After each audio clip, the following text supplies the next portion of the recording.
பொள்ளாச்சி ரயில் நிலையத்தில் வைக்கப்பட்டுள்ள பெயர் பலகையில் உள்ள இந்தி எழுத்துக்களை திமுகவினர் அழித்ததாக தகவல் வெளியாகியுள்ளது.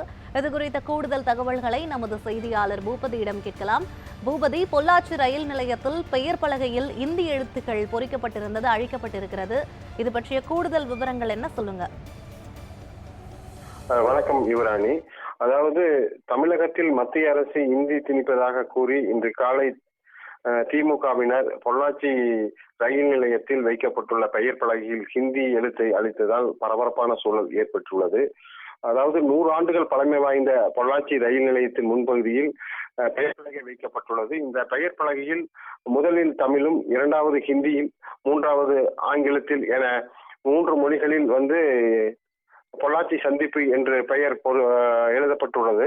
இந்த நிலையில் இன்று காலை கழக சட்ட திருத்த குழு உறுப்பினர் தென்றல் செல்வராஜ் தலைமையில் மாவட்ட இளைஞரை துணை அமைப்பாளர் மணிமாறன் மற்றும் நகரமன்ற உறுப்பினர்கள் அனைவரும் ஒன்று கூடி இன்று காலை பொள்ளாச்சி ரயில் நிலையத்தில் முன்பகுதியில் வைக்கப்பட்டுள்ள பெயர் பலகையில் ஹிந்தி எழுத்தை கருப்பு பெயிண்ட் கொண்டு அழித்ததால் அப்பகுதியில் பெரும் பரபரப்பான சூழல் ஏற்பட்டுள்ளது. இவர்கள் அப்பகுதியில் அழிக்கும் பொழுது எந்த ஒரு காவல் அதிகாரிகளும் காவல்துறையினரோ அங்கு இல்லாததால் அவர்கள் உடனடியாக அப்பகுதியில் வைக்கப்பட்டுள்ள அனைத்து பெயர் பலகைகளிலும் ஹிந்தி எழுத்தை அழித்து சென்றனர். விவரங்களுக்கு நன்றி பூபதி.